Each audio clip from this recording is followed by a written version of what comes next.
Hello, કેમ છો બધા? 2 દિવસ તૈયારમાં જમી લીધું, સરસ. પાછા આવી ગયા આજે કિચનમાં. તો કાલે એકચ્યુઅલી બર્થડે પાર્ટીમાં ગયા હતા નિવાનની, તમે બધા જ ઓળખો જ છો એને, પણ મજા આવી. સરસ ફૂડ હતું, જમવાની પણ મજા આવી. અને અહીંયા એક વસ્તુ છે કે અહીંયા શું છે, ફૂડ વધે ને એટલે એનો વેસ્ટ ના કરે લોકો. જે ગેસ્ટ આવ્યા હોય એને આપી દે. એટલે કાલે પણ એવું જ થયું કે એ લોકોને થોડું ફૂડ વધ્યું હતું એટલે બધાને આપી દીધું. તો મારે પણ પનીરનું શાક, દાળ, રાઈસ એવું થોડું આવેલું છે. તો કારણ કે અહીંયા છે ને માગવાવાળા કોઈ હોય નહીં, અથવા તો આપણે ઇન્ડિયામાં ગાયને કૂતરાને ખવડાવી દે, પણ અહીંયા એ પણ નથી હોતું. એટલે બેટર કે ફૂડ બિનમાં જાય એના કરતાં લોકો સાથે શેર કરી દે. અને અહીંયા ઠંડી હોય એટલે ફૂડ પણ એટલું જ સરસ રહેતું હોય છે, એટલે ખાવામાં પણ કંઈ પ્રોબ્લેમ થતો નથી બીજા દિવસે. તો આજે પનીરનું શાક કાલે આવેલું છે, એ જ પનીરના શાકમાં હું થોડા સુધારા વધારા કરી દઈશ આજે ગરમ કરવા માટે. એમાં થોડું પેપર, અને પનીરનું શાક ગ્રેવીવાળું એકદમ સરસ છે, તો હું થોડું પેપર ને ઓનિયન થોડી એડ કરીશ અને બધું મિક્સ કરી દઈશ. અને થોડા મેં રાઈસ મૂકી દીધા છે, મિક્સ દાળ, થોડીક દાળ પડી હતી કાલે, કાઇન્ડ ઓફ મસ્ત. આપણે ઇન્ડિયામાં મેરેજમાં કેવી દાળ હોય એવી સરસ દાળ હતી. તો મિક્સ દાળ મેં થોડી મૂકી દીધી છે, એટલે મિક્સ દાળ, રાઈસ, શાક અને રોટલી. તો આજે એ બનવાનું છે. તો ચલો ફટાફટ આપણે આજે ડિનર થઈ જવાનું છે. ડિનર કરીને આજે જવાનું છે ટીકુબેનના ઘરે થોડી પ્રિપરેશન કરવા, ડેકોરેશન કરવા. એટલે ફટાફટ જમીન પતાવે એમના ઘરે જવાનું છે, થોડી હેલ્પ કરવા એમને.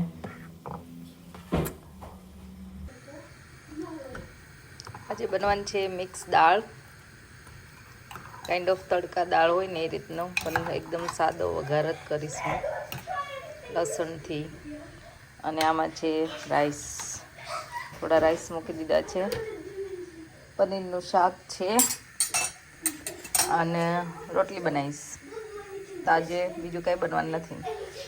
તો આજે દાળના વઘાર માટે નોર્મલ થોડી ઓનિયન, વધારે પડતું ગાર્લિક, લીમડો અને મરચું લીધેલું છે.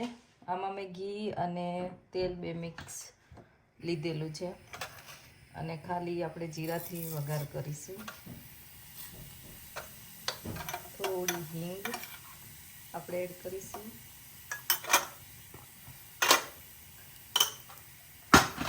અને જે આપણે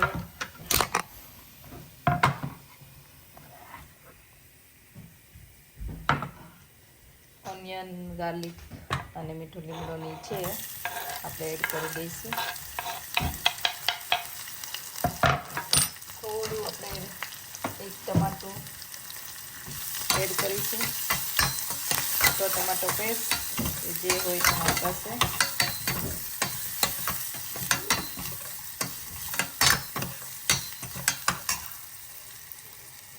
તો આમાં ટમાટો અથવા તો ટમાટો પેસ્ટ એડ કરી હવે આપણે થોડી હળદર, ધાણા જીરું, લાલ મરચું, સોલ્ટ મેં બોઇલ કરી દાળ ત્યારે એડ કરેલું છે, એટલે આપણે થોડું એડ કરીશું.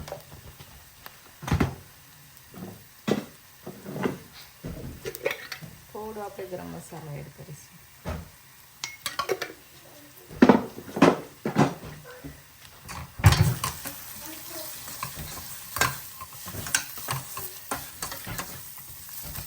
એકદમ ઘટ થઈ ગયું છે અને ચોટે નહીં, આપણે થોડું એમાં પાણી એડ કરીશું.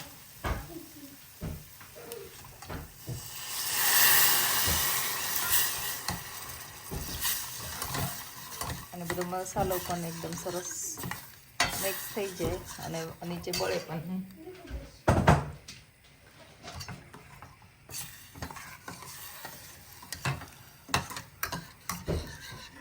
ગમે એવી દાળ અમારા ઘરમાં બધાને ફેવરિટ ખાવી ગમતી હોય છે. તો અલગ અલગ દાળ હું બનાવતી હોઉં છું, મગ, મસૂર, મિક્સ દાળ, ચણાની દાળ, મગની દાળ, તુવેરની દાળ.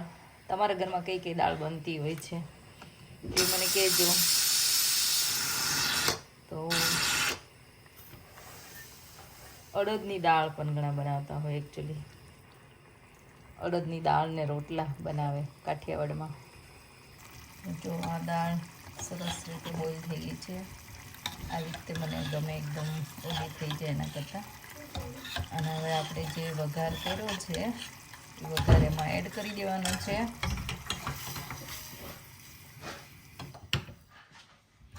આપણે એડ કરી દઈએ.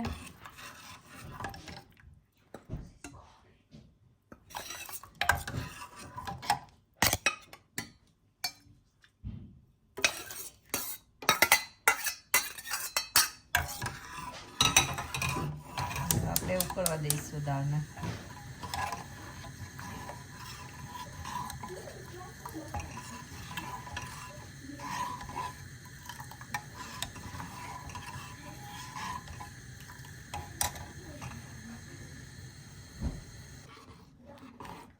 તો જુઓ દાળ સરસ ઉકળી ગઈ છે હવે. અને આપણે હવે થોડી કોથમીર એડ કરીશું.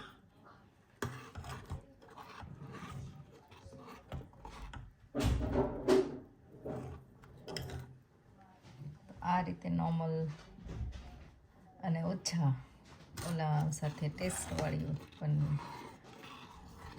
દાળ મસ્ત બને છે. બહુ વધારે પડતી ઓનિયન એવું નથી નાખ્યું, થોડું ગાર્લિક વધારે પડતું નાખ્યું છે. અને આ ઠંડીમાં આવી દાળ ખાવાની ખરેખર મજા આવે છે. ચલો, જમવાનું રેડી થઈ ગયું છે. આજે ફૂલ ભાણું બની ગયું છે ઓટોમેટિકલી. સ્નેવું આવી ગયો છે. આમને હજી ખબર નહીં, વાર લાગે છે. ચાંદને ટ્યુશન પૂરું થઈ ગયું કે નહીં? ચલો ત્યારે સ્નેવું આજે પનીર, રોટલી, દાળ and rice. પનીર શાક, રોટલી, દાળ ને રાઈસ. તે ખાઈ લીધું? શું ચાખી લીધું? No. શાક, દાળ કેવું છે? સરસ. સરસ. રોટલી કેવી લાગી? ચાખી નથી હતી. ચાખી નથી તો શું યાર? રોટલી નથી ચાખી. રોટલીમાં શું મમ્મીએ શાક જ નાખી છે? ભાઈ ગળી થોડી હોય. ના, મેં બનાવી રોટલીમાં ચા જ નહીં કેવું. આવડે છે તમને બનાવતા? 15-16 વર્ષથી તો મને ખબર નથી કે કોઈ દી બનાવી હોય રોટલી. એ ના ભાઈ ના. તમારે બરાબર મારે પૂછવાનું બાકી હતું. આ તો હા, હું કહી દઉં ફટાફટ, બધું પૂરું થાય, બધી વાત ખોટું ડિસ્કશન બંધ થાય. જો સલાડ છે, રોટલી છે, શાક છે, દાળ છે અને ખમણ છે. તો ચલો આજે ફૂલ ભાણું છે. જમવા આવો બધા. ચલો જમવા.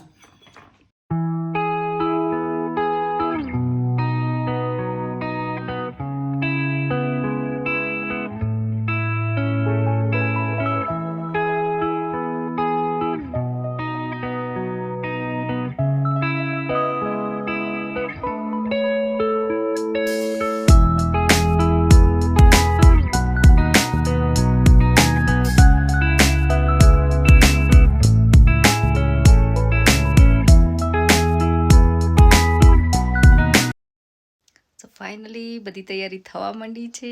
અને ખરેખર ડેકોરેશન કર્યું થોડું ઘણું, ને હજી કદાચ થોડું ઘણું રહેશે બાકી. ફાઇનલ તો ખબર ને છેલ્લે સુધી ચાલુ જ રહે કંઈક ને કંઈક. તો ખરેખર હવે આખું વીક સરસ આવા જ ફન વિડીયો આવવાના છે. તો ડોન્ટ ફોરગેટ ટુ સબસ્ક્રાઈબ, તો તમને નોટિફિકેશન મળતા રહે. અને સરસ સરસ કે અમે ઠાકોરજીના લગ્ન લંડનમાં કઈ રીતે કરીએ છીએ એ તમને જોવા મળવાના છે. તો keep watching and share with your friends. Thank you very much for watching.